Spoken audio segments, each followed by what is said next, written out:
Bonjour à tous, ici Josiane Maheu, professeure de comptabilité au Collège La Cité d'Ottawa au programme d'administration des affaires comptabilité. Aujourd'hui, nous allons voir le lien entre les trois états financiers que nous avons étudiés dans le cours de comptabilité financière 1, soit l'état des résultats, l'état des capitaux propres et le bilan. Nous commençons toujours par dresser l'état des résultats. Comment le faire? Premièrement, on y inscrit les produits d'exploitation.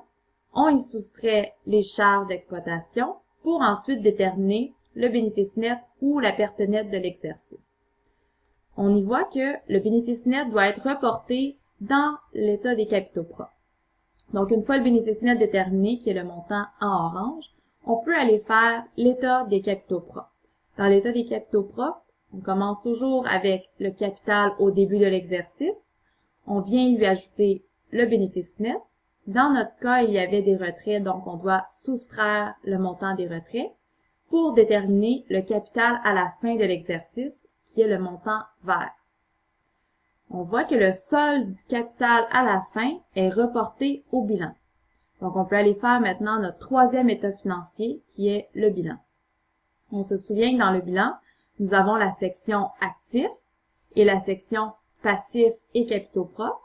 Et on sait que l'actif doit toujours être égal au passif plus capitaux propres afin que l'équation fondamentale soit respectée.